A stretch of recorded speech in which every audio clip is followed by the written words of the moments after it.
What is the most valuable piece of real estate Starbucks owns? It's not their flagship roastery in Seattle. It's not a high-traffic corner in Manhattan or Tokyo. It's the space between your ears. For over 40 years, Starbucks has conducted one of the most successful business experiments in modern history. They convinced billions of people to pay a 1,000 markup for a product they could easily make at home. And the secret to their global domination has almost nothing to do with the coffee itself. It's about a simple idea, borrowed from sociology, that changed retail forever.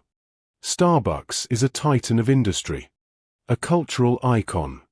With over 38,000 stores in more than 80 countries, it is the largest coffeehouse chain on the planet. Its green siren logo is more recognizable than the flags of many nations. They serve over 100 million customers a week. These customers happily pay $5, $6, sometimes $7 for a single drink. But they aren't just buying a caffeinated beverage. They're buying something else entirely. Something intangible. So how did a small Seattle coffee bean roaster become an empire by selling an atmosphere? How did they build one of the world's most powerful brands by turning their stores into a destination, a sanctuary between the two most important places in our lives? That's the question we're answering today. To understand Starbucks, you have to understand a man named Howard Schultz. And you have to understand a trip he took in 1983. At the time, Starbucks was not the company we know. It was a local Seattle roaster, founded by three purists who were passionate about dark-roasted coffee beans. They sold beans, not drinks. The idea of a flavored latte was blasphemy. Schultz was their director of marketing.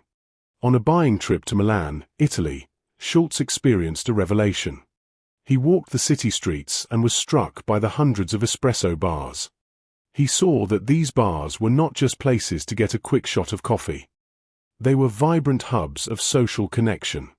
People were talking, laughing, and building community. The baristas knew their customers by name. These cafes functioned as a vital part of daily life. They were what sociologist Ray Oldenburg would call a third place. The first place is your home. The second place is your work. The third place is a public anchor of community life. A place where you can relax, connect, and feel a sense of belonging. A home away from home. Schultz realized this was the missing piece in American life. He saw an opportunity to bring this culture, this feeling, back to the United States. He rushed back to Seattle, filled with inspiration. He told the founders of Starbucks they weren't in the business of selling beans. They were in the business of selling an experience. The founders rejected the idea. They were purists. They didn't want to get into the restaurant business. Convinced he was right, Schultz left Starbucks in 1985 to start his own Italian-style cafe, named Illinois Journal. It was an immediate success. 2 years later, he gathered enough investors to do the unthinkable. He bought Starbucks, its name, and its assets for $3.8 million. Now, he finally had the brand and the capital to build his vision of the third place, on a massive scale. Schultz's challenge was enormous. How do you take a uniquely Italian, organic feeling of community and turn it into a consistent, replicable product for the American market? How do you systematize an atmosphere? The answer was through meticulous, deliberate design. Every single detail in a Starbucks store was engineered to create the third place experience. It started with the senses. The smell was paramount. To preserve the rich aroma of coffee, Starbucks banned smoking in its stores decades before it was common. They also mandated that baristas grind coffee beans in-store, rather than using pre-ground packages, ensuring the scent was always fresh and powerful. The sound was carefully curated. The whirl of the espresso machines, the steaming of milk, and a custom-selected soundtrack of jazz and classical music. Starbucks was one of the first companies to invest heavily in a consistent musical atmosphere, even selling compilation CDs that became bestsellers. The site was warm and inviting. No harsh fluorescent lights. Instead, they used softer, layered lighting to create a cozy environment. Comfortable chairs and sofas encouraged customers to stay. Round tables were used intentionally, so a person sitting alone would feel less conspicuous than at a square table with empty chairs. But Schultz went further. He created a unique language.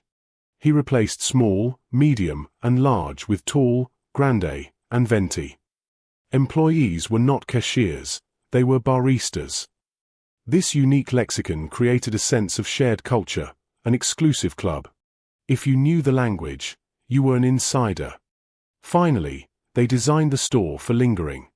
In the early 2000s, they invested heavily in making free, reliable Wi-Fi a core part of the experience. They placed power outlets everywhere. The message was clear: you are welcome to stay. Use us as your office, your meeting room, your study hall. These elements combined to create a predictable and comforting environment. Whether you were in Dallas or Dubai, you knew exactly what to expect when you walked into a Starbucks. It was a reliable sanctuary.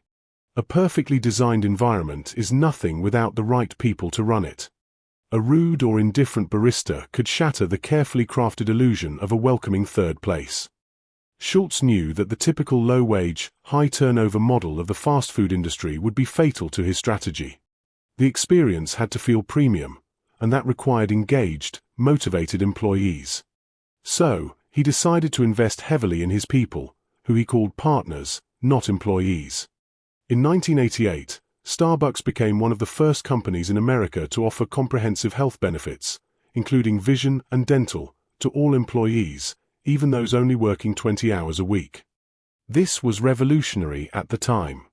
In 1991, they introduced Bean Stock, a stock option plan that gave every partner a stake in the company's success. This fostered a true sense of ownership. If the company did well, they did well. And more recently, the company launched the Starbucks College Achievement Plan, offering full tuition coverage for partners to earn a bachelor's degree through Arizona State University's online program. The result of these investments was a more professional, more committed, and happier workforce. Lower turnover meant more experienced baristas who could deliver the consistent, high-quality service the brand depended on. This investment in people was the final, crucial piece of the puzzle. It was the human element that brought the third place to life. And it was the reason customers felt justified in paying a premium price. You weren't just paying for the beans and the milk.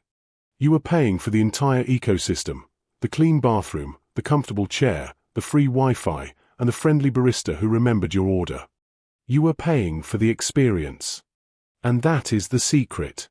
That is the core of the entire strategy. For decades, people have asked how Starbucks gets away with charging $5 for a cup of coffee. The answer is that Starbucks is not in the coffee business. Starbucks is in the rental business. The coffee is simply the price of admission. It's the ticket you buy to gain access to their real product, a clean, safe, and comfortable space where you can work, meet, or relax for hours on end. Think about it. Where else can you go and, for the price of a single beverage, command a piece of prime real estate for an entire afternoon? With a guaranteed seat, power for your laptop, a clean restroom, and reliable internet? A public library is free, but it's quiet. A restaurant wants you to leave after you finish eating. A park doesn't have Wi-Fi or power. Howard Schultz didn't just build a coffee chain. He identified a void in society, the need for a third place, and he productized it. He took a concept from sociology and scaled it into a global, multi-billion-dollar empire. The coffee is just the mechanism for the transaction. The real product is the place itself. The brilliance of the third place strategy is that it fundamentally changed how we think about retail. It proved that customers are willing to pay a massive premium not for a product, but for an experience and a feeling of community. This model is the blueprint for modern experiential retail. When you see an Apple store that functions more like a community tech hub than a simple store, that's the third place. When you see a Lululemon offering in-store yoga classes, creating a community around fitness, that's the third place. The core lesson is this: the most resilient and profitable brands don't just sell a thing. They sell an identity. They solve a deeper human need for connection and belonging. They don't just complete a transaction, they build a relationship. By focusing on the space between home and work, Starbucks became a central part of both. If you learned something new, hit the like button and subscribe for more strategy breakdowns. And let us know in the comments, what company's strategy should we unlock next?